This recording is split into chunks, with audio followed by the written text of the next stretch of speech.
Yeah, you better watch this channel. You better watch all the videos. You better watch every single one right here at Good Mike Work Commentaries. Do it. Do it now.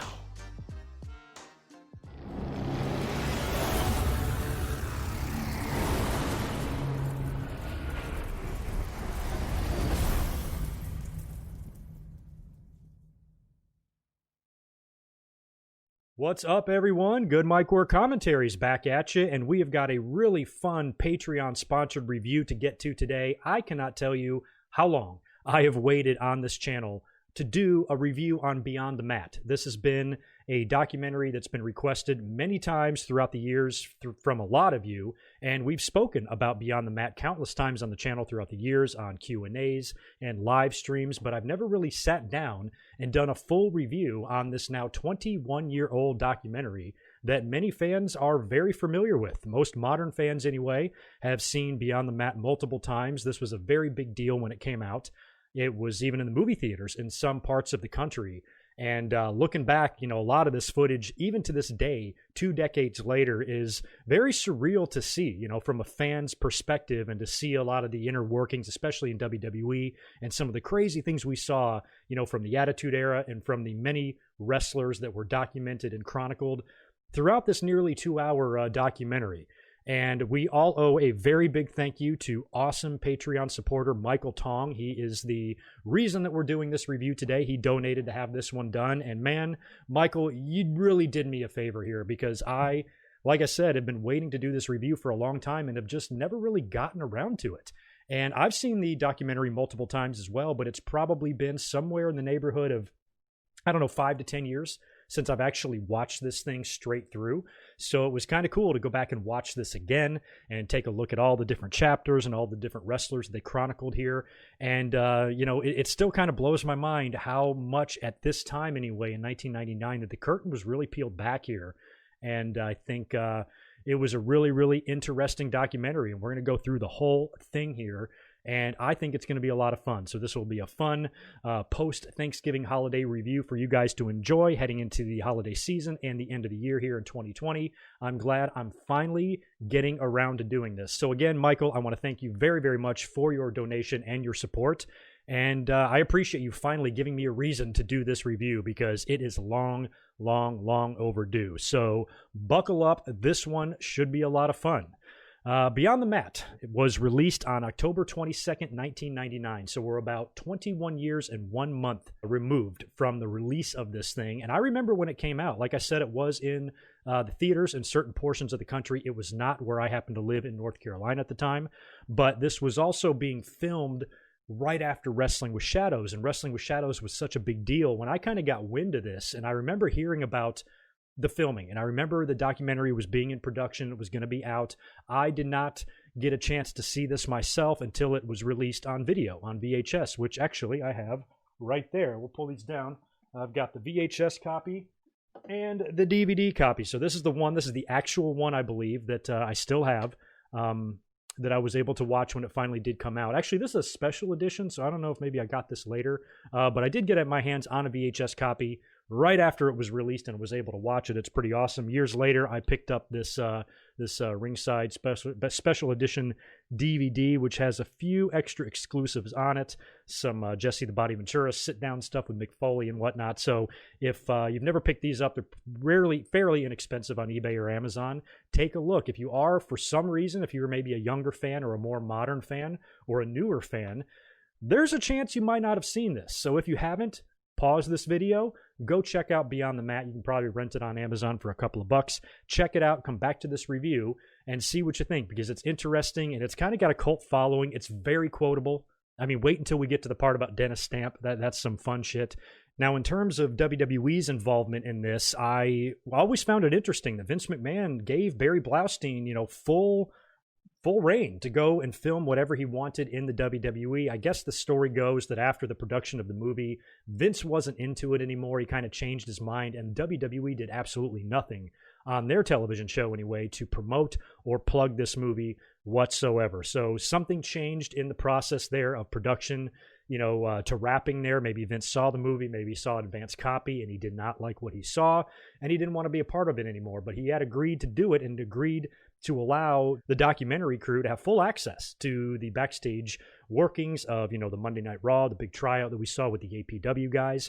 And then at the Royal Rumble 1999, which is probably the most famous scene and portion of this movie, where Mick Foley, of course, faced The Rock in that brutal I Quit match. We saw a lot of backstage footage prior to that show of Mick Foley getting ready and working shit out with The Rock, and all the cool stuff you saw backstage, to the match itself, to Colette and the kids sitting in the front row watching Mick Foley get fucking murdered right in front of their face, and they're freaking out. She takes him away, and the whole deal. That was a very, a lot of fans really like this movie, but I can understand now as an adult looking back, I can understand why some people in wrestling were not too thrilled. The movie, regardless of what your opinion on it is extremely interesting. And especially, like I said, for that time when, even though the internet was kind of out, it wasn't out. It wasn't to the point where it is now, but still, it was pretty incredible to see a lot of the stuff, them showing you this at that time 20 years ago when, kayfabe was in a coma, but it wasn't quite dead yet. And it was pretty incredible and pretty surreal to see a lot of the stuff that went down here in this documentary. So Beyond the Mat, like I said, was released October 22nd, 1999. This was filmed over several years. There's footage dating all the way back from like early 97 or mid 97. They show Vince McMahon on the debut of Dude Love when he's backstage trying to choreograph and direct the segment, which I believe is on camera on Raw when Austin, you didn't know who Austin's partner was going to be yet. And right before they broke to commercial, the camera was focused on a set of feet of white boots, and it started walking with the music. I believe that's what they were setting up here in that shot. So you see a lot of footage dating all the way back from 1997, all the way through the Royal Rumble in 1999. So you're talking about a year and a half or 2 years here that they were filming stuff in the WWE and everywhere else. So it was probably close to a 3-year production for this movie from start to finish. Of course, it was directed by Barry Blaustein, who also provided the voiceover for the documentary. Like I said, they focused on WWE, Mick Foley, Terry Funk, New Jack, a little bit of Jesse Ventura, and some independent wrestling. This Barry Blaustein, I didn't know this until I was looking up some information about the movie. He directed The Ringer. That was that Johnny Knoxville movie from, I don't know, maybe 15 years ago or so. And I never saw it. I didn't like the looks of it, to be honest with you. Of course, New Jack had an episode on this previous season of Dark Side of the Ring on the Vice channel. So, they went into even more detail just this past year on New Jack than what we would get here in this documentary, which was disturbing enough. But as Barry says in the beginning of the documentary, he says, why don't we start at the top? And they go right to the WWE. They show the big headquarters there. This is still when they had the old, WWF logo, the old golden looking logo prior to the scratch logo and all of that. Somewhere around 1998, I believe, because the cameras enter into Stamford and Titan Towers in Stamford there, and you see people like Test hanging out there at headquarters. I think Kurgan was there, past them, or Giant Silva, I think it was, who they passed in the hallway. They were probably there, getting ready to debut or doing whatever they were going to do, which is cool. And then that's when they're kind of interviewing Vince in his big office there, and he has that classic line where he's drinking a bottle of water, I think just like this, and he's like chewing on something. And it's like, we make movies, or whatever it is. A very classic scene there involving Vince McMahon. That's kind of when they show the footage of him working with Dude Love, working with Mick Foley backstage at Raw, trying to get that shot right, which is very cool. They showed all of WWE's inner workings from, their executive levels to their creative process to their music. They showed a lot of footage of Vince Russo working with some talent, specifically Sable, where he's just talking to her about what to do and what to sell when you go out there and going through everything with her. They talked to Jim Johnson, who I still miss, and I think still WWE are idiots for letting this guy go. And he was pretty much the head of their music department back then, coming up with a lot of the theme songs for the wrestlers. It was very cool, to kind of get a glimpse into that world and to see how these things start coming together and what the evolution is of an idea and a character all the way through to presenting these people on TV, what goes into that and how much it changes throughout the process. It was very cool just to at least get a peek of that. Even though it wasn't a full-blown, expose or anything, it was still kind of cool just to get an idea of what that universe is like. They showed him there in the conference room doing a meeting with the merchandise department where they're talking about how hot WWE is, and it's only them on South Park basically on top of everything in terms of merchandise. And I remember that. South Park debuted in like around 97, right around the time that the Attitude Era exploded, and it was WWE and it was South Park. That shit was everywhere in every store. No matter what, you saw South Park stuff and WWE stuff. Even if it was bootleg, it was there. Everybody was trying to capitalize on that. And you can see Vince, very happy. He's like, that's fantastic. And that always, it's small and it's subtle, but to me, that always struck a chord with me when you see Vince kind of shaking his head. He's like, that's just fantastic, because this would have been, around 98. And just prior to this, we're talking 2.5 years before, which was really not that long ago. They were struggling. I mean, money was tight. They were struggling to pay people. They were struggling to even keep the company going. WCW was breathing down their necks. They could no longer compete with them financially, and they were hurting. I mean, there was a really good chance, had things not turned around, they would have folded, So they went from, clinging to life to now all of a sudden having more money than they know what to do with. And that was really interesting to kind of just see Vince like, just way to go, guys. Great job kind of thing. I think he's a little bit different now, but back then you could almost see like Vince's appreciation for how lucky he was, because he was, that was, they fell ass backwards into that Attitude Era, and Stone Cold Steve Austin and Hall and Nash leaving and the screw job and all those things combined together, is what fertilized that seed of the Attitude Era and allowed it to sprout and grow. So it's just kind of crazy to see how big they were, where just, 2-3 years prior to that, it was a much, much different story. They show Droz coming in, of course. We're going to be talking a lot about Droz. Everybody knows what happens to him. And they show his very first initial interview with Vince McMahon. And we've heard this for years about Vince too, is that every time somebody is brought in, he usually wants to know what you're like in your personal life. What can you do? Do you have any hidden talents? Is there anything that you were good at that we can exploit or whatever? And that's how he came up with things like Mr. Perfect, like Paul Bearer, and so many other characters. He likes to know that stuff about you. And apparently Droz, when he played football, he had this ability to be able to puke on command. So of course, Vince, typical Attitude Era shit, he's like, we're going to call you Puke. You see Droz sitting there. And I just thought that was such a weird, I never liked Puke when he was brought in. I was like, Puke, for real? Even though it's the Attitude Era and things are all edgy and shit, like, I don't know, it just didn't, I never really liked it. And so Vince, because this guy can puke, he's just going to call him Puke, which in retrospect might have not been the best idea, but Puke didn't last. He turned out to be Darren Drozdov and had the run with the LOD and was a regular on TV up until, his injury. So I suppose his, him being on the roster was still a success, but I had my doubts, when he was brought in as Puke. And they show the whole thing. They show Vince sitting there. I think Jim Ross is there, maybe somebody else. And Vince is like, since you got the fundamentals down pat and you're ready to go, and, you're ready, at least from an in-ring perspective, to debut, all that's left is to slap a name and a gimmick on you. And by the way, here's a trash can.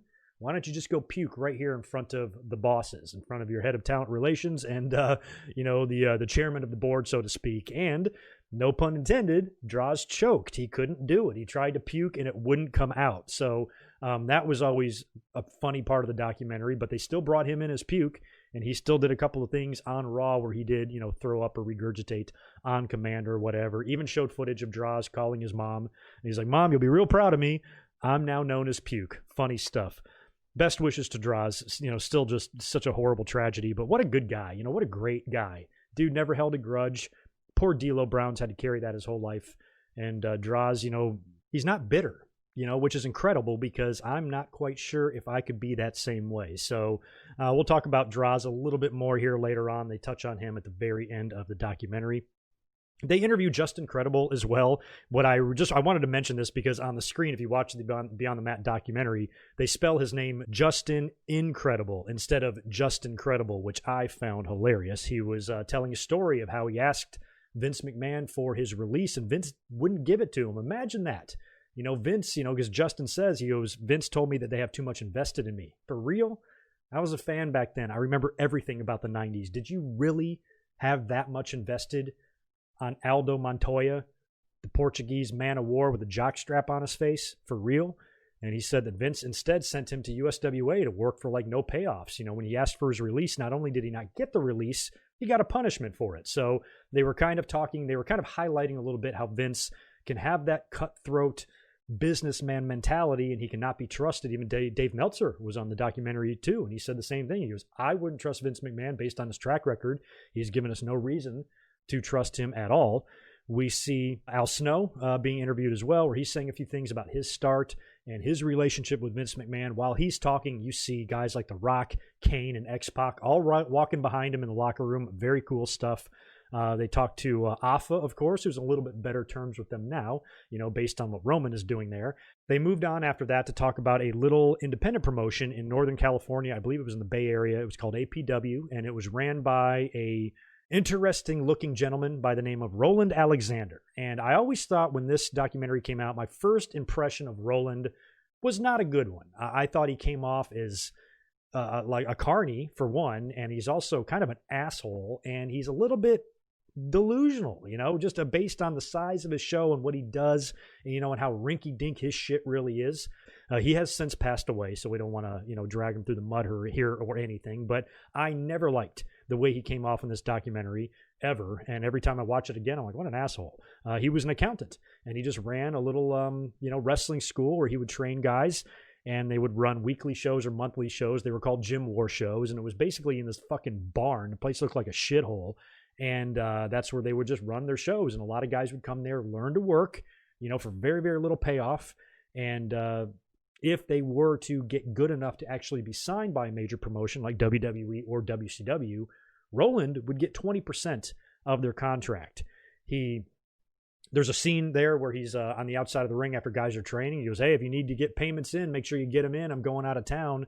If you don't pay, you don't play, so to speak. So he seemed to really be taking these guys for a ride, taking a lot from them and not giving much back, even though he says, in terms of promoters, I think I'm one of the best for payoffs.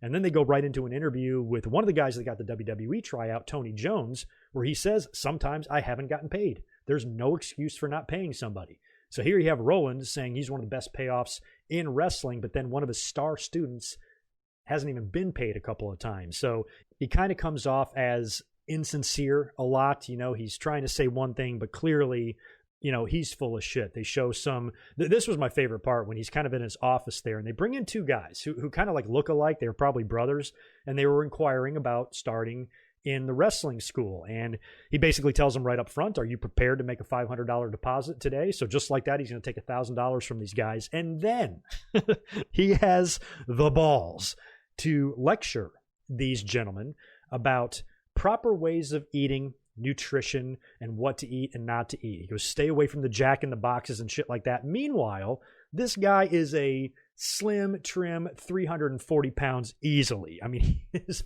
fucking huge. And he's going to sit there and lecture somebody else about the proper way of dieting. I understand they're in the ring, not you.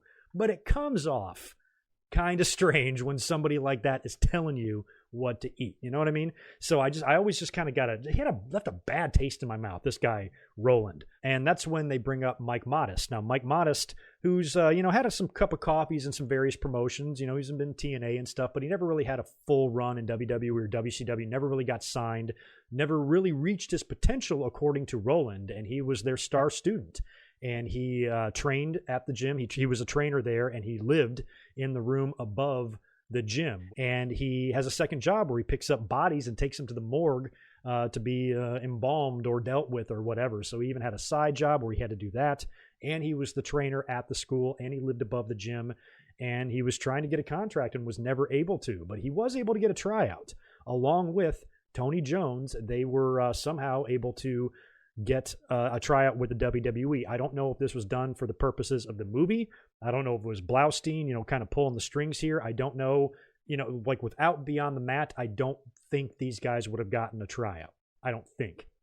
So it was probably put together there for the movie. Maybe they did a favor or whatnot, and they show Roland and his two students, Tony and Mike, arriving at the WWE show for the tryout. So they must have been up there for a Raw. And this was really interesting because you see them arriving to the arena, and from the minute they walk in the door, you can just see all sorts of people behind them. They're interviewing Roland, and he's talking about their match later. They're going to be in a dark match and a tryout match. And, behind Roland, you can see The Rock, you can see Val Venus. Earl Hebner was back there, both of the Godwins, Luna Vachon, Sable, the Oddities, the entire faction of DX, Jeff Jarrett, Kevin Kelly, anybody who's on TV around that time, you see crisscrossing behind him, and that was like super interesting. They show footage of Jim Cornette talking to them at ringside. It was one of the only times Cornette was really featured in the movie. But he's kind of telling them what to do. He's like, you're going to be up first, and, don't get going too fast. These people don't know who you are. You haven't been on TV. So, you just tell them the story. Don't get too excited. Just go out there, do your thing, and just understand this is the way it is, which is kind of interesting to see, because you got to wonder. I went to so many shows around this time, especially 97, 98, 99, 2000, countless amounts of Raws and SmackDowns. And I can't tell you how many times I sat there and watched dark matches from people that I had never seen before. I saw in person one of Edge's very first matches ever in the company. Whenever that was, it was sometime late 97 or something like that. And we were there for a Raw, and he came out. Now, I didn't have great seats for that show. And I remember when he came out, I briefly thought it was Chris Jericho because I saw like the long blonde hair. But he just came out there to generic music. Nobody had ever seen him before, and they were just kind of grooming him. So I saw a lot of guys work dark matches back in the day.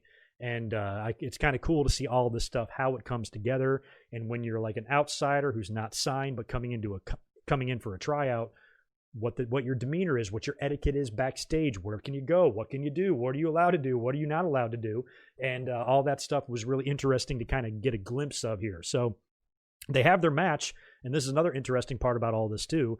This is probably all played up for the camera, most likely, but they show Vince McMahon, I think maybe Cornette and Jim Ross all standing around the monitor watching these two guys, and you can see kind of Roland off in the background there. Vince gets a little worried, about one move. He's like, oh, God, I think we need a little bit of work there. And Cornette and Jim Ross are talking about, the physique. Tony's got to get a little work on his upper body. Mike looks good, and then they execute some other move. And Cornette's really impressed. And I think you see like Headbanger Thrasher or Mosh. Pretty sure it was Thrasher behind him. He's like, hey, I'm stealing that. And next to those guys, kind of behind, floating around back there, you can't really see him, but Christopher Daniels is standing back there as well, back when he had hair. And back when he didn't look like me. And all that stuff was just really interesting to see, kind of how they're all standing there. Vince eventually walks away, I believe. He goes, you get me a tape or get me a copy. And they talk to Roland. They talk to the guys as they come out. Jim Ross tells Tony to work on his upper body a little bit, fill out a little bit more, and then you're going to be in the hunt. Mike Modest has all the tools. There's nothing stopping them from hiring him from an in-ring perspective, but at the same time, he's a very small guy. And, it didn't really look like they were overly impressed with either one of those two guys. Probably weren't going to be throwing a contract at him, at the end. But Roland kind of talked to his guys, and he told them the same thing.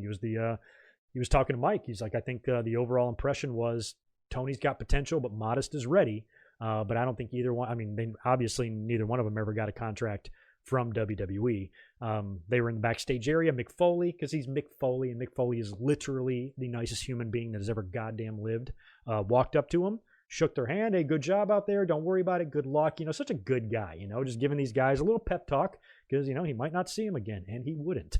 So that was all really interesting, kind of to get a look at that little promotion, that APW promotion, and to see them take a couple of their students and go to the WWE and the entire tryout process and what goes on and how all of that works was just a really interesting thing, I think, for a fan to see. So, that was all very cool, and it was a good look at the backstage workings of the WWE. And they would close with that as well, because at the end of the documentary, we're going to be backstage at the Royal Rumble 1999, and that was crazy. Up next, we're introduced to Terry Funk. Now, Terry's got a couple of chapters in this thing. The first one is going to really center around his appearance at ECW's very first pay-per-view, Barely Legal. And the second part of this is going to focus on his first of many, many retirement matches that he would have in late 1997 in Amarillo against Bret Hart. And Barry Blaustein says that Terry Funk was his favorite wrestler growing up, and he's always wanted to get to know him and get to meet him, so he headed to Amarillo. And they show a little bit of his personal life. They show him really struggling to get out of bed, as that is paired with a lot of cutbacks to the gnarly deathmatch footage from IWA in Japan, where he wrestled guys like Mick Foley, or Cactus Jack, I should say, and many others, and the C4 explosives and the barbed wire ring ropes and all that stuff. And as a tape trader, and as a guy who did a lot of tape trading at that time, I have that footage. I used to get a lot of that deathmatch stuff. I've got matches like piranha matches and shit from back then, and all of those Cactus and Terry matches. I think one of them was a tournament match or something that they did there. I have all of those tapes. I would get those in the mail after I got everything from the Stampede promotion that I wanted. I started focusing on random stuff, and there was a lot of this was really popular in the tape trading community. the Japanese death match stuff. And when I got my hands on some of these matches, I couldn't believe what I was seeing. And a lot of this Mick Foley and Terry Funk stuff was on there. They show scenes from, I guess, one of his, or show footage from one of his daughter's weddings, I believe, where they interview a lot of family members and talk to them about their desire for him to finally hang up the boots and the tights and walk away because, you know, they're very worried about him. They don't want to hurt himself. And then he's at the doctor's office where they're talking about his knee and how tore up his knee is and that he needs a completely new knee. And you can see that he kind of doesn't want to go through with it. Well, what if you just clean it up? Can I like walk on it or whatever? And the doctor's like, you really shouldn't be walking now. So they really kind of highlighted how beat up his body was. But, you know, he's got a match coming up in ECW. They show his arrival in ECW. This, of course, is ECW and Paul Heyman's first pay-per-view ever. I ordered Barely Legal that night in April of 1997. I will never forget it. I had to work that night that it was on. And I remember being at work and I had to trust my VCR. Basically, first of all, I had to trust the cable company when I ordered it, because back then it's real different. You can't just do it like you do now or have the network. It was a whole process. You had to call ahead. So not only did I have to call ahead, I had to trust that if I leave the TV on that station, the pay-per-view will come on. And I also had to trust my VCR to program it right, to record it while I was gone. But there was also a chance I would get home on time. And I remember I was speeding home, driving home so fast. I entered the door. I forgot what it was. It was a lot of, I think it was the match with Taka Michinoku and Dick Togo and some of those guys. All the fans threw all the streamers in the ring. And I remember as soon as I walked in the door, I see all the streamers fly in the ring. So it worked. I was able to watch it that night. And that was a really, really big night for them. And Terry Funk was a really big part of that. So Paul Heyman had convinced him to go to Philly, to leave Texas, come to Philadelphia, work this pay-per-view, and actually win the ECW heavyweight title on their inaugural pay-per-view production. And they show the epic promo, basically, that Paul Heyman cut backstage to all of his ECW troops because, you know, Paul Heyman was, he was a motivator. You know, he had to rely, he was a bullshitter too, you know, but he really had to rally his troops. He was a great motivator, the way he spoke, and a great public speaker, and he could really light a fire under his people. And I think he was a big reason why ECW had any success at all, was really due to his passion. They focus a lot, too, on how small ECW really was. The footage from Paul Heyman's house or whatever was incredible. They're in his basement, you know, in his home somewhere in the city of Philadelphia. They're down in the basement with Joey Styles doing the promos or the promotion for the pay-per-view or the TV or whatever they're doing. Mom is ironing in the background. Tommy Treamer is down there. They're, you know, they're basically putting in the can any of the promotion and advertising they have to do, or, you know, cut promos or whatever. And all that was really going down, you know, inside of a house. You know, you wouldn't know that when you're watching ECW and you're watching ECW TV back in the day, and you see Joey Styles standing in front of the ECW banner. You know, little did they know they were in some little ass basement in some shithole house in Philadelphia. So that was all just really kind of cool to see the differences between something as big as the WWE and another promotion that's running out of a basement in a house. You know, it's two different worlds there. So that was all really cool to see. Watching Heyman, like I said, cut that big promo backstage at Barely Legal. This is the dance and all of that. He's very dramatic. You know, there's even a scene there where Francine is standing there, you know, at the monitor, and he's like putting his arm around her. He's like, you deserve this, you know, you earned this or whatever. I'm like, Paul, leave her alone, man. She knows what to do. Don't mess her up or whatever. He was just extremely, I guess, dramatic. But, you know, he was a passionate guy, to say the least, still is. You know, to see this part of Paul Heyman, you know, this was all he had. ECW was his baby. It was everything. And he was going to do whatever he had to do, even if it meant lying, cheating, and stealing, to be able to keep this promotion going.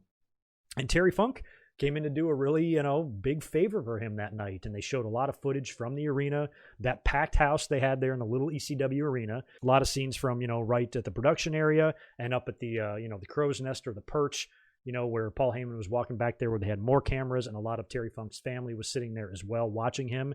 And if you remember that night, Terry had to wrestle twice. He worked in that triple threat first, I believe, against Sandman and Stevie Richards. And then the winner of that was going to face the champion Raven. So during that match, you see, you know, Terry Funk getting all bloodied up and busted up. Heyman, you know, is backstage telling them when they have to go home and all that. And then they just kind of show the final little segment there, or the final couple of seconds of the match with Raven, where Terry Funk pins him and gets the win and wins the ECW title. And, you know, then he's backstage, and that's just hilarious. You know, he's all bloody and he's all busted up. He's got his head all bandaged up. And the doctors are trying to work on him, or the doctors are trying to check him out, and he is fucking pounding a Coors Light just upside down. The liquid is just dropping, in the bottle. It's just so hilarious. I'm like, dude, you're bleeding. Probably not the best thing to do when you got blood coming out of your head, because is put alcohol in your system, because alcohol thins your blood. And he is chugging that fucking Coors Light. I will never forget that scene there of Terry doing that, and he's just coughing and hacking up blood. He is a mess. I don't even think he knows what's going on, because at one point Tommy Dreamer is sitting there. It almost felt like, when somebody goes to give a high five and nobody gives one back, and he's like, oh, I'll just high five myself or whatever. Dreamer is sitting there looking at Terry while he's just coughing and hacking. He's a mess, and he's like, well, we did it. And Terry doesn't give a shit. It was so funny. So that was all really cool to see as well, much like the WWE footage, to see what it's like backstage in ECW, because they did really have a team mentality. And plus, Heyman, he was a cult leader, and they had a cult-like following. ECW had a hardcore audience. They were there. They were dedicated. They were committed. They were invested in the product, invested in the characters. And I think that, more than anything else, along with Paul Heyman's motivation, is probably why a lot of those wrestlers stayed there, because you didn't have that crowd energy in WWE, maybe even not right then at that time in early 97 yet. The Attitude Era was getting there, but it hadn't really exploded yet. So when it came to, pure participation from the fans, the most vocal, the most passionate fans, aside from maybe, what was going on in WCW with people throwing shit in the ring at the NWO, nothing was touching what ECW was doing. So this was a really good look into their first pay-per-view, because like I said, I watched it on pay-per-view that night. I have fond memories of that. So being able to see a couple of years later after this pay-per-view what it was like backstage in that environment, I think was pretty cool. So that was another cool part of the documentary here. Enter Mick Foley. Mick Foley is introduced next, and they begin by talking about his relationship with Terry Funk. Now, they had showed a lot of that footage earlier on of all the deathmatch stuff, and Blaustein is explaining how he just didn't understand how two guys could murder each other in the ring, mutilate each other in the ring, and be so close and so tight outside of it. And they show Funk and Mick, talking there with themselves in the interview, and this would spill over a couple of months later into WWE. They would basically do the same thing when they would bring Chainsaw Charlie in, and right away they started focusing on the relationship between Terry Funk and Mick Foley in order to play it off later. And I was actually in attendance in Richmond right after, it was 1998. It was right after the, I guess it would have been the Over the Edge pay-per-view, or Unforgiven. I think it was Unforgiven is what it was, because I was at Unforgiven in Greensboro, the Inferno match with Taker and Kane. And then that night it was Dude Love and Austin. Austin knocked Vince McMahon out with a chair or something like that, and got the victory, beat Dude Love or whatever. The next night there was a Raw, and then after that there was a Raw taping on Tuesday in Richmond. That was the one I was at. That's when Vince McMahon came on like the Dude Shack and told him that he was going to have to face Terry Funk, and if you want to prove to me, what kind of man you are, or you're worthy of being a champion, you're going to have to take out your best friend Terry Funk. And they had an amazing Falls Count Anywhere match all over Raw. I know this isn't on the documentary here. I just want to share it. And they fought right up to me. They came right past me brawling. I was standing right there. There's the part on the brawl where they're way back in the audience and they're fighting like near the popcorn vendor. I'm in there somewhere. And so they were very, very close to me, like within arm's reach. And that was just really cool to see those guys kicking the shit out of each other. Austin was doing commentary that night. So even WWE would wind up taking this idea from Beyond the Mat and using it in their own television just a few months after this. So they really focused on the relationship that they have. And then we get a look at Mick Foley's personal life. And this was really good because back then Dewey and Noel were super young. I don't know how old they were, 4 or 5 or something like that. Dewey now writes for the WWE and their creative team. And Noel, I just found out this not long ago. I had no idea that Noel Foley dates Adam Pacitti from Cultaholic. No idea. Does she live over there? Is that a long distance thing? I don't know. Very cool. I had no idea they were even together. But when I was trying to make some notes for this documentary or for this review, and I wanted to find out some random facts, came across that one. Thought that was interesting. So you see Mick Foley interacting with his kids a lot. He is a very loving father, obviously. We've always known that about him. I always got a kick out of when he must not have been in Because at the time of this movie, I don't know where Mick lives now. I think he might still live in Florida, but at least during the time of the filming of this, he was living in Florida with his family, and he must have been back up in New York or something at his parents' house. Because they got the camera in, I guess, in his dad's house, and he's like knocking on his dad's bedroom doors, and he's like, "Hey, Dad, can I take the kids down in the basement and wrestle around with them?" I'm like, "Dude, you're Mick Foley. By this point, Mick Foley, he's a star now. He's got some money in the bank. You don't have to fucking ask permission, or whatever." And his dad was all being a sourpuss about it. He's like, "No, the camera's gonna be on," and Foley's like, "Yeah," and he's like, "I don't want to be filmed or whatever," just being an uncooperative asshole. But his dad is very cool. His dad even said, right, very next thing they showed in the documentary was his dad saying, even if I wasn't his dad, I would think that this guy is just a kind, genuine, good person. He's got a good heart. And everybody's always known that about Mick Foley. There's not a person ever in the wrestling business that has ever said, "You know what, Mick Foley was kind of an asshole." Everybody loves Mick. And you got a really good, kind of inside look, not only at his immediate family with his wife and his kids and everything, but his father and his parents and things like that. Very cool. He's interacting with Dewey and Noel and talking about how they feel about what he does. Because, as we're going to see here at the end of the documentary, these kids at this age, they're exposed to a lot. So when they're watching their dad on TV and they have to watch him take these just hellacious bumps, it probably was pretty traumatic for them. And they talked a lot about Mick Foley's tolerance for pain. And Jim Ross, he says, "I don't think Mick Foley enjoys the pain, but I don't think he hates it," kind of thing. And that's really, taking bumps is really what got Mick Foley over. And they showed those Hell in the Cell bumps. They would talk about, the big bump that he took off the top of the cage, which at the time of the filming of this review, or the recording of this review, we just had The Undertaker's retirement at Survivor Series, his big 30th anniversary show, and all of the documentaries that they've been showing on the network, the Broken Skull sessions and the Paul Bearer stuff. They talked about these Hell in the Cell bumps multiple times throughout all of these. And even back then, it was only about a year, maybe even the same year, that Foley took those bumps that they were talking about this and filming, some of Mick Foley's thoughts and some of his peers' thoughts on those crazy bumps that he took at Hell in the Cell. But most importantly, how it affected his family, and how Colette was like, called him and is like, "That's it, you're done." He's like, she was in tears and all that. So he was dealing with some issues with his family around that time because Mick Foley's wrestling style was so intense.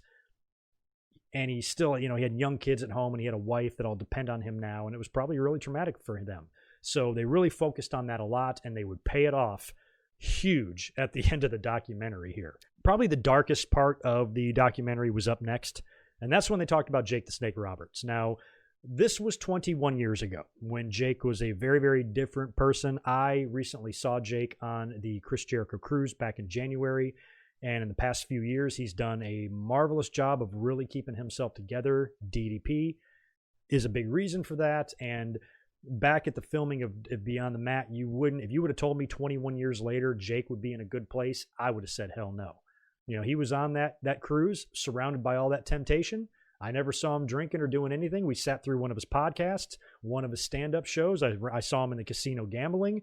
He seems to really have his life together and enjoying life and enjoying living, which when you look at the Jake in this documentary, it would be hard to imagine him coming and making it that far, making that full circle turn to sobriety and happiness and all of that. So to sit here in the year 2020, coming up in 2021, Jake is not only still with us, but he's doing well.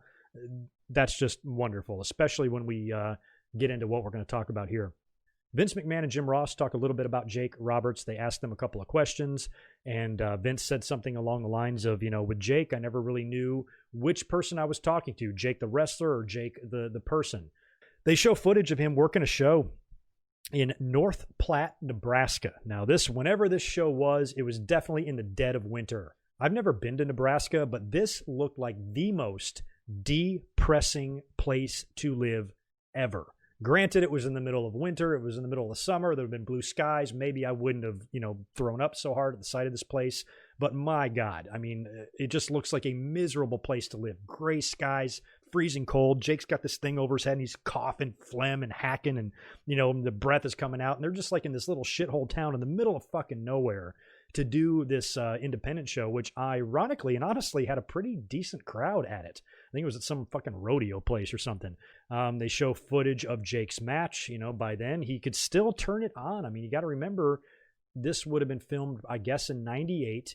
And Jake was in the ring still in WWE all the way up until early 1997. So probably a year and a half, 2 years prior to this, Jake was working matches in WWE because he had his comeback in 1996. But of course, he had his problems. They had to let him go. And now he's doing the independent circuit way out in the middle of BFE, making God knows what. They show footage of him pissing in a trash can and passed out at a table and all this stuff. So, it didn't paint Jake in a really good light either. But even in the ring, even when he was kind of throwing his punches and doing all the things he was doing, he still had, you could still see that shell of Jake was still there. He could still do the Jake stuff, even though he looked like shit. He was getting it done in there. The fans were still reacting and popping to it. And he brought the snake in the middle of the ring, the little girl that they interviewed at the beginning of the show in Nebraska. He brought her into the ring. I don't know how old she was, 13 or 14. And he put the snake on her. He had one of those like yellow snakes, and he put the snake on her. And Jake goes on to say one of the most fucked up things I think I've ever heard. He's talking about the girl that he brought in. He's like, I don't know where she'll be, down the road. She'll probably, have 7 kids with 7 different husbands, and she'll probably be a cross-dressing truck driver or something like that. That's a very specific prediction that she's going to have 7 kids with 7 guys and be a cross-dressing truck driver. What the fuck, Jake? But you could tell like Jake just didn't give a shit. He still says crazy shit. When we sat and watched one of his stand-up thing, there's a one-man podcast. He did a podcast with Jericho, but then he did another like kind of one-man show type of podcast by himself. And I think what he thinks passes as comedy doesn't really. And he told a couple of stories in there, including a couple of deaths of snakes that he killed. And he thought it was hilarious. And one of them was super gnarly. One of them was about sorry to get off topic here. I just want to share this. One of them was about a snake, one of the snakes that he carried for wrestling. He kept in the garage or something. It got out and crawled up into the gears of his garage door. Those like automatic garage doors that most homes have. It crawled up in there, and then he opened up the garage door, and it just mangled the snake. It just tore it up, like it put it through a meat grinder, killed it, shredded it. And he's telling that story like it was funny. Like he goes, oh, can you believe that? And I'm like, that's fucked up, dude, And the story of the frozen snake in the trunk, that was real, which I fucking hated to hear. Talked about how Mr. Fuji pulled an Al Snow, when Al Snow killed Pepper on TV. Apparently Fuji did that for real and kidnapped somebody's dog, killed it, and cooked it as revenge to get back at somebody. So Jake considered these things funny. I did not. And not a very fond memory of the cruise that I have. But, it kind of reminded me of that when Jake makes this really offhanded, just crazy comment about this girl. I'm like, what are you talking about?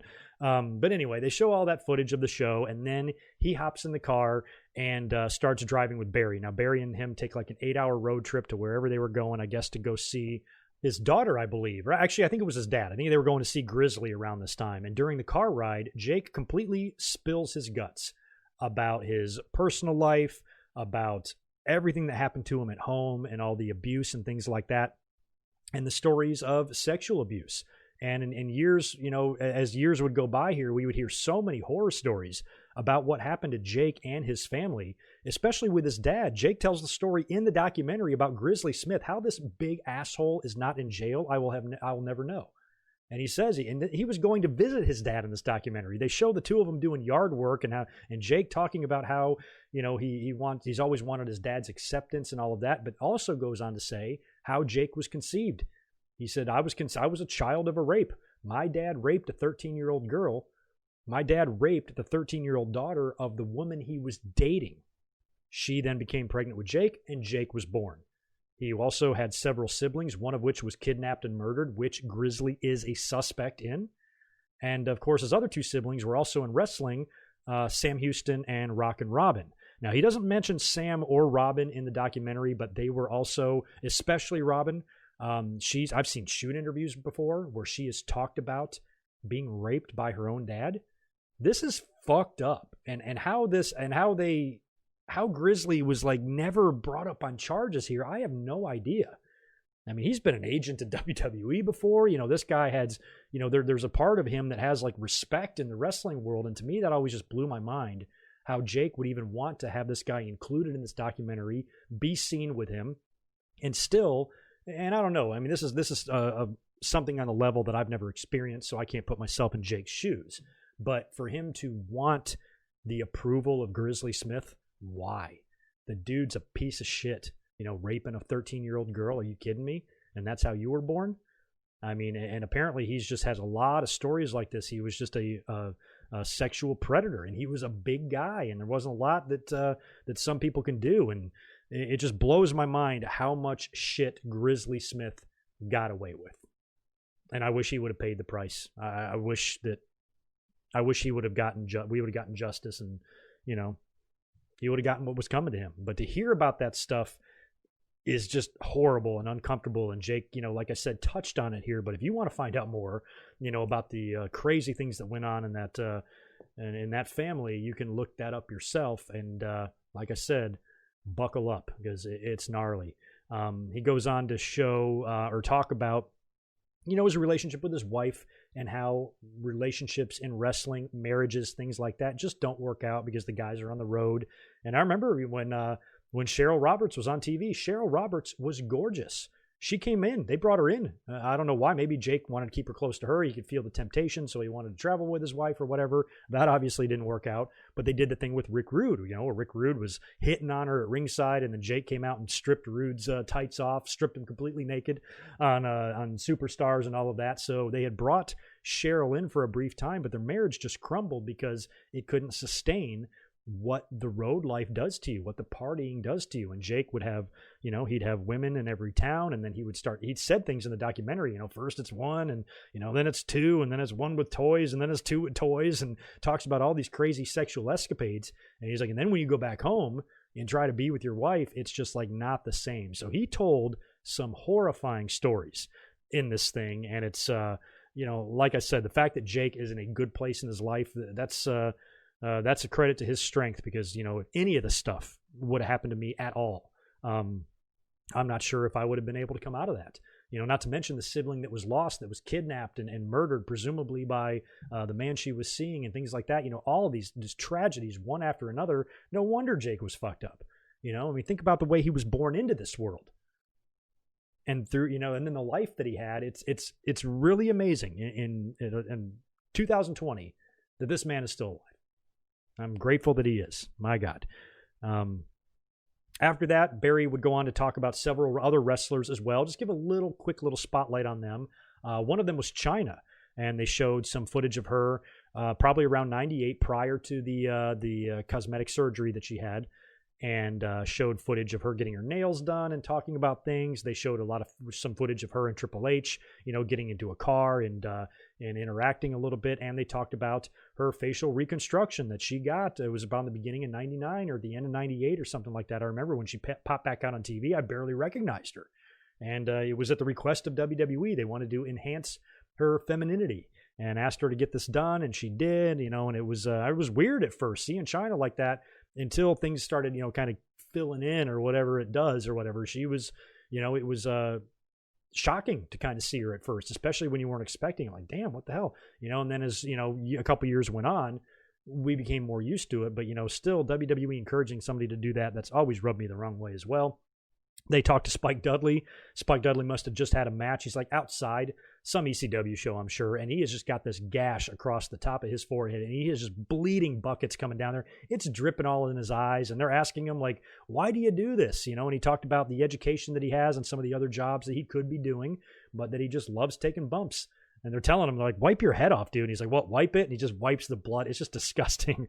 So they kind of show Spike Dudley, because Spike was, a lot like Mick Foley in that sense, where he just came out there to get killed. And that was, that's what he offered from an entertainment perspective, is just getting killed.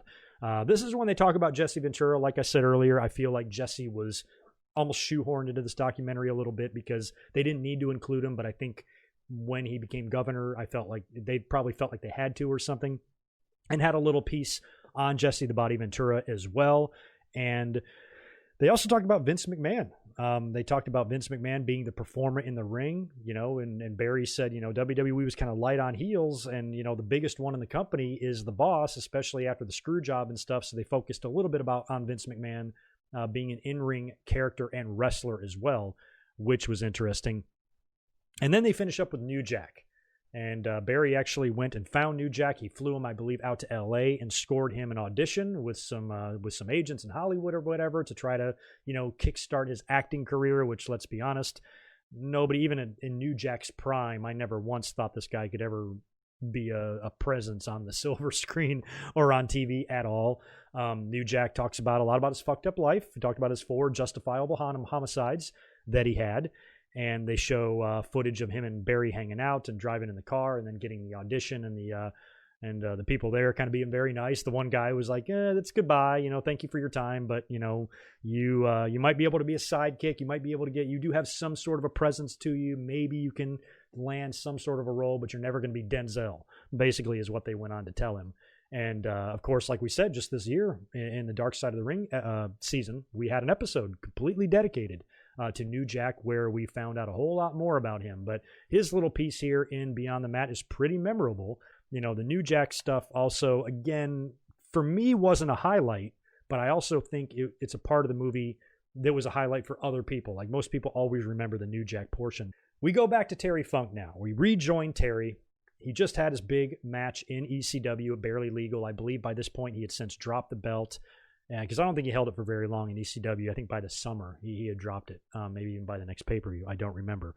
So now we're coming up on his retirement show that he's going to be promoting or putting on himself in his hometown of Amarillo, Texas. Now, what was interesting about this is that it was he worked with Bret Hart that night. I still can't believe how cool it is that for certain shows you can get a mixture of ECW and WCW and WWE talent. They also did this. They would do this in years later with the Brian Pillman memorial shows after he passed away, and a lot of talent from all the promotions would be there.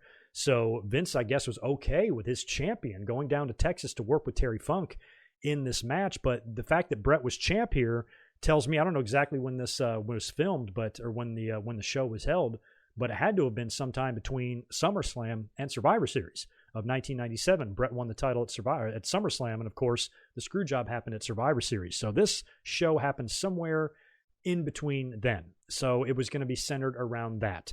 And Terry Funk having this big show for his, retirement, which, like I said, this would have been in late 1997. By January of 1998, he was in the WWE. So this was one of many retirements that he had that meant absolutely nothing. But I think at the time, people thought that he really was going to say goodbye and hang them up. And he put on a really good show, it looked like, here in Amarillo. And that's when our friend Dennis Stamp, bless his heart, just passed away a couple years ago. I think maybe in 2017, 18, somewhere in there, Dennis had passed away. He is probably one of the most memorable parts of this entire documentary. We all remember Dennis, prior obligations, dumbbells on the trampoline. He comes off as horrible in this movie.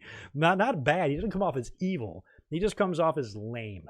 And we'll get into that. So we talked to Dennis Stamp.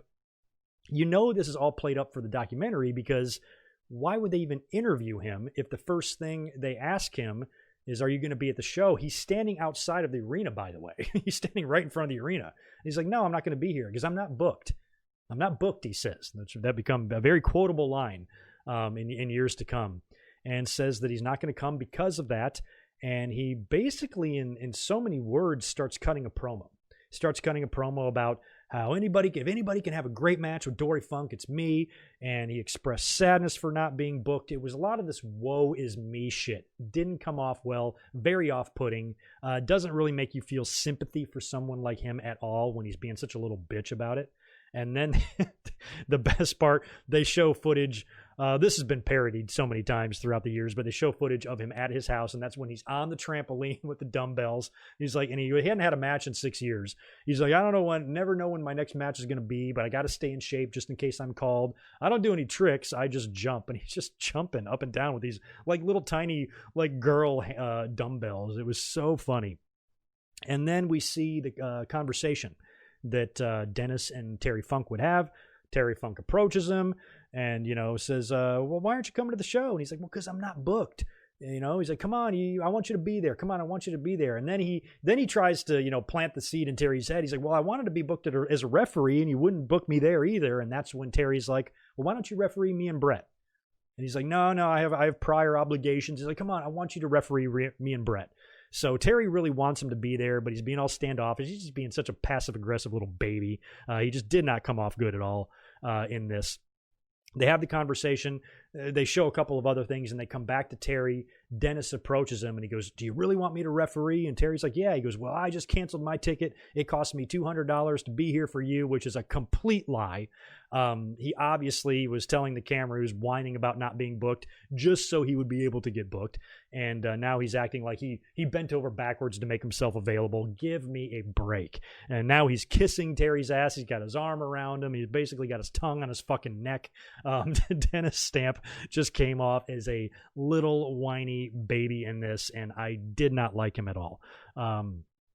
They showed some footage of the match with Brett, him losing to Brett, which again I thought was very cool. WWE champion there on the same show that Shane Douglas was on from ECW, and maybe some WCW people as well. I know Mick was there wrestling as Mankind, so that was all very cool to see. Little promo after the match. He says no regrets about the match, no complaining. You know, Terry, assuming this was really his retirement match, he did the right thing. Job to the champion. What else do you do? You know, so I appreciated that, at least, that, you know, if Terry's going to have a last ever match, he chose who many considered to be the best wrestler in the world at that time, my idol, Bret Hart. So that was very cool. Let Bret beat him right there in his hometown, and that was supposed to be the end of it. But as we all know, like I said, just a couple of months later, right after the Royal Rumble, I can't remember was it before or after the Royal Rumble in '98? I want to say it was right after. Part of me thinks it was the night after, and that's where Chainsaw Charlie would make his debut, and then, of course, him and Cactus would win the tag team titles at WrestleMania 14 against the Outlaws. So not only was Terry not retiring at this show, he would have WWE gold around his waist just a few months after this. Pretty crazy. We after that, we catch back up with Jake Roberts. Now, this is another part of the documentary that's not fun to watch, and it really focuses on his relationship with his daughter. They interview the daughter. She shows a lot of this artwork and stuff. And, you know, and the poor girl probably, you know, was really struggling around that time. And they were supposed to have this meetup, but there was tension, you know, even on the phone. His daughter wants to bring a friend, and he's like, I don't know. And, you know, and then when they finally do meet up, they don't have a very good conversation. They talk a little bit, but none of it's good. And apparently after this documentary was wrapped up, they didn't speak again even after this for like a few years or something before. I don't know what the relationship is now. I'm very curious, actually. I'm sure Jake's talked about it. I just don't remember. I'm hoping things are a little bit better now, but things were not good at the time of this documentary, and they would not be good even beyond this documentary at all between the two of them. But to see him sitting there and to see, you know, the pain and the struggles that his daughter's had to deal with, and clearly some of the mental problems that she probably has, and the struggles and the emotions that she has to go through, you know, dealing with a father like this who in his own right is dealing with all sorts of issues. You know, it's a pretty ugly cycle, and again, not a great part of the documentary. If you're watching this thing to be entertained and have a good, fun old time, it ain't like that. This is something you have to be in a different type of mood to watch this documentary, because some of it is dark, and this was definitely tough to watch. Just to watch Jake there. And the fact that both of them were like okay with the documentation of this is, I don't know, just a little bit makes me uneasy. But you can watch the whole thing if you want to watch the documentary. You'll see what I'm talking about here when the two of them are having their little meetup. We wrap things up. Final little segment here in the documentary is the entire match at the Royal Rumble 1999, the big I Quit match between Mick Foley and The Rock. And we had seen Mick Foley talked about and chronicled earlier on in the documentary, where they showed all the crazy bumps he takes and the relationship with his family, and, you know, the style that he wrestles and how that's affecting them. And this would all come to a head here and really culminate at this show, because this was probably one of the biggest beating, aside from the Hell in a Cell in '98, that Mick Foley ever took, was this match with The Rock. And this is where, again, they showed so much awesome backstage footage from WWE, so much stuff from behind the scenes at the Royal Rumble. You know, when you're sitting there and you see all these guys walking back and forth, you see Foley there. He's already in his Mankind outfit. He's got the belt. He's talking to The Rock. They show footage of him and The Rock working out the match in the arena prior to the show. They show them backstage interacting, where The Rock is talking to his kids and Foley's trying to, you know, reassure them, you know, Rock's not going to do anything to hurt daddy and all that. And, you know, he's talking with the wife. And as they're all talking there, Shane McMahon approaches him and is hanging out. And as they're all talking, Austin just kind of walks right by in the background. He stops, and he knows, Foley's wife and everything, comes over and says hello. And, I think Mick says, "How you feeling, Steve?" And he's like, "I'm not feeling very good at all." And Austin was not in a good place around this time either. This was early 99, so he would have been going through his divorce at that time. He even said, he goes, "My little girl's out there." So I don't know if Jeannie had brought the kids or whatever, but I know by the time they got to WrestleMania, another show that I was at, by the way, WrestleMania 15, he was really going through a tough time with Jeannie and that divorce and that whole relationship imploding. So he had his own problems. So to see him kind of show up there and just interact with him was a cool thing to see from a backstage perspective. I really like when Vince is sitting there at Gorilla. He's got Stephanie next to him, and he also has Jim Ross there. Jim Ross, prior, a couple months before this, had gotten hit with another bout of Bell's palsy. So they didn't have him on TV because of the Bell's palsy. So they had him kind of at Gorilla there. I remember the dirt sheets they would show footage of this. I remember reading in the newsletters that Jim Ross was feeding Michael Cole lines on TV, on Raws and everything leading up to WrestleMania, because, Cole was still new. And they didn't want Jim Ross on TV because of his face. So he was kind of behind the scenes on the headset, feeding lines to Cole to say on the air there. And they showed a little bit of footage of that here. And it was really cool to see Vince, because Lawler and Cole are standing there. It was cool to see Vince McMahon giving Jerry Lawler and Michael Cole instructions about how to exactly call the finish, because they were going to do that wonky finish where Foley's voice was going to be over the speakers, but he really wasn't going to say it. So Vince was even kind of telling Lawler, use your experience here, because, he's new. He's never seen this before. You might have an explanation for that. So he was, kind of gave them free reign to just give him a general idea of how he wanted them to frame their reaction. But other than that, it was kind of up to them how they exactly, worded it and did it and everything. So it was kind of cool to see him there giving those instructions with Stephanie and Jim Ross, and I think Terry Taylor, Bruce, Pat Patterson, all the usual suspects from back in the day were all there at the production area, which was cool. You see The Rock walking by with Ed Ferrara, that little piece of shit who did the Oklahoma thing in WCW. And Ed's going through The Rock's promo with him. And, The Rock's kind of rehearsing it a little bit with Ed. And then they show the promo with Michael Hayes where he says all those lines. Very cool. Even as Rock's cutting the promo, you can see Mick Foley kind of just sitting down on a crate by himself in the background. Pretty funny visual there. So the match starts. And, they show him brawling for a little bit, and that's when Mick Foley takes the big bump onto the electrical box, and the sparks fly out, and the lights go out. And that's when Stand By Me starts playing on the documentary, watching the kids react to the lights being out and what's going on with Mick Foley. They come back, and that's when they start showing all of these sick chair shots that The Rock was taking, just one after another, to Mick Foley's head right in the ring. And Mick Foley, of course, in that match was handcuffed. So he's taking these things unprotected. And Colette, it's just so weird to see her, given the age of these kids, this is not something that I think a 13 or 14-year-old should see, much less a 4 to 6-year-old, however the fuck old they were back then. And, Colette's holding him there. Noelle, you can't fake this stuff. They weren't acting. Dewey was crying. Noelle was crying. Colette's can't even barely look, and the kids are freaking out. She has to pick him up and actually get him the hell out of there as the match is still going on. And I think they watched the finish up in one of the press boxes.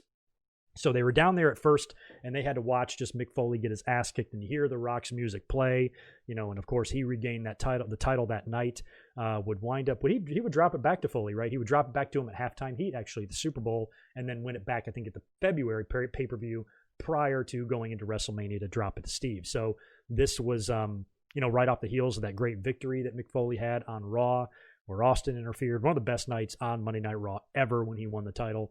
So this was all right in the middle of that. So it was really cool to see that.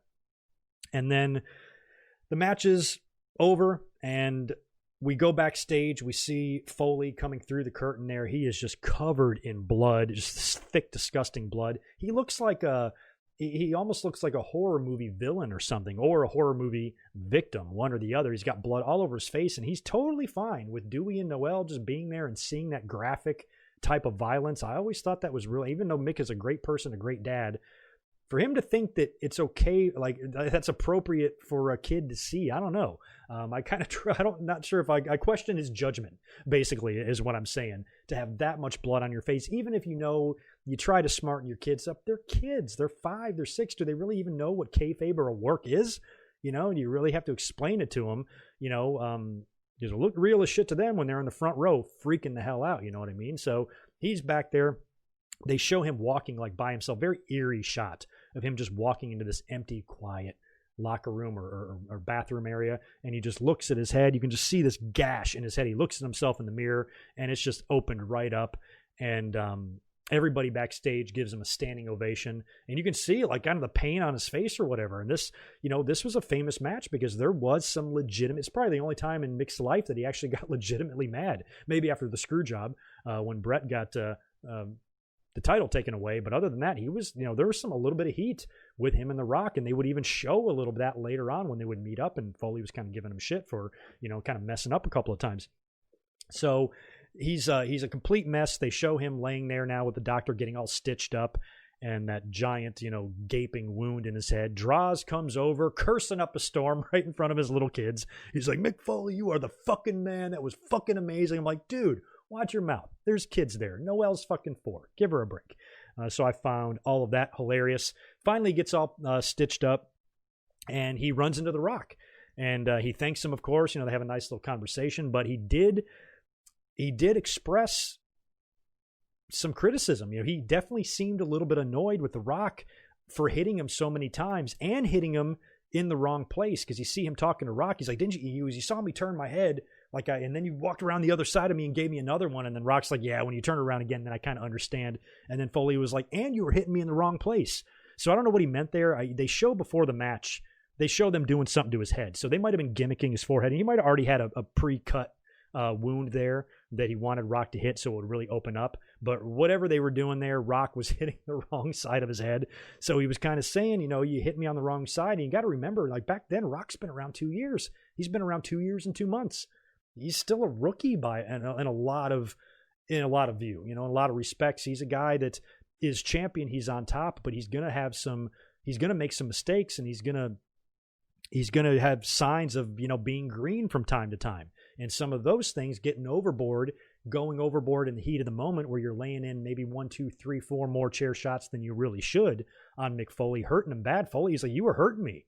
And Foley doesn't seem like a guy who really gets hurt. So if Foley seemed more injured almost from this than he did the Hell in the Cell, even though he really wasn't. But Rock really did a number on the skull of Mick Foley, and this does not age well either, especially now that we're in the age of what we know and our understanding of CTE and head and brain trauma and injuries and things like that. This was not a good look at all for The Rock to lay a few extra ones in there. They ultimately would patch things up and go on to be, very good friends even to this day. But to what you can hear it in Mick's voice, when he's talking to The Rock backstage, he's like, man, I was trying to walk away and he came around and gave me another one. Mick is so nice. That's about as mad as you'll ever hear him. But you could definitely tell that he was perturbed, let's just say, with the way The Rock kind of, took liberties, to be quite honest. So that all happens. They show him leaving. They show him leaving the building with his head all bandaged up and his wife and family in tow. And then Barry Blaustein returns to Florida to Mick Foley's house to show him the footage of all of this. And this is the first time that Foley was really getting a look at the trauma that this put his wife and kids through. And finally, then it seemed like he really did have a moment of clarity where he was like, oh God, he's like, I don't feel like such a good dad anymore. And I'm like, well, how come you didn't understand? Like, why did it take this for you to realize that maybe this is not the best thing for you to subject your kids to? Like, how come a bell didn't go off in his head prior to this? You know what I mean? So I found that interesting as well, but he definitely, you could feel for Mick because you knew he felt like shit. He's like, my daughter and my son, they love their dad. And, I had to put him through this. I don't feel like a good dad at all. And rightfully so, because he really wasn't one. And I think Mick is an incredibly smart guy and just a wonderful human being. But I question his judgment in this whole thing, his family's involvement here. Luckily, it doesn't see, his son works in the WWE. Noelle seems to be living life. They weren't traumatized by this, and I don't think it affected them that bad in their life or whatever. But for a kid to have to go through this and witness that, I don't know what my 5-year-old brain would be doing if I was witnessing something like that. I might grow up fucked up or something. I don't know. So that was all really interesting. And that was kind of basically the last chapter in this entire documentary. At the very end, they kind of give a little recap of everybody and give a little update on everybody, including the guys over at APW. He talked about how the building got shut down for code violations. They did talk about Terry Funk's return to wrestling right after his retirement match, that he did turn back up in the WWE. They said Jake was in jail a lot due to non-payment of child support for for his daughter. And Droz would go on to become, or Puke would go on to become a regular on TV, although they would not call him Puke for very long. Talked about the TV deal that ECW got with TNN around that time, and WWE going public and having a publicly traded company. All of that apparently was happening prior to the release of this documentary. And then at the very, very end, because like I said in the beginning, this documentary was released about 2 weeks after Droz's incident, an accident that paralyzed him, and they had a little graphic of that explaining what would happen to Droz and the tragedy there. And that was pretty much the end of the documentary. So it was interesting. I'm really curious what you guys thought of this. Please let me know in the comments below. Do you remember watching this at the time? Did it take you years to see it? If you're a younger fan, have you seen it? And if you have, when did you see it? Curious to know, like, all the different stories, because this is now a 21-year-old documentary. I'm going to get all sorts of opinions here, because I'm going to have some people that, you know, are older like me that saw this when it came out, and I'm going to have other people that saw it years later when they heard about it. Probably a lot of different perspectives here from you guys in terms of what you remember about this movie and you know, what you liked and disliked about it. But like I said, it was interesting to me. That's probably the biggest takeaway, is that it was interesting. I'm not sure if it was really fun-loving or entertaining, because like I said, it's dark, and there's a few parts in the movie that does not really paint the wrestling business in a good light. But it's Barry's passion. He loves wrestling, you know, and it was basically his way of highlighting what type of person becomes a wrestler. You know, they're regular people. You know, they're fathers, their sons, their husbands, their brothers. They're just regular people that just have a very, very strange and bizarre job. And in that respect, I think the documentary did an excellent job of highlighting that. You know, that was their point there, you know, to show, you know, what kind of person would do this. They accomplished that, you know, but in terms of, you know, doing any favors for the wrestling business, you know, because if you're a fan like Barry is, I'm thinking of it from my perspective. If I was going to make a movie about wrestling or a documentary about wrestling, to me, it would be like a love letter to the wrestling business. It would be a way for me to show my appreciation, for me to show how much I loved it. And I would want to show people why I loved it and all the great things about it, and maybe focus a little bit less on the negative, you know, but at the same time, you got to be real, you know, as well. So, in terms of what I thought about the documentary, I pretty much have had the same opinion for years.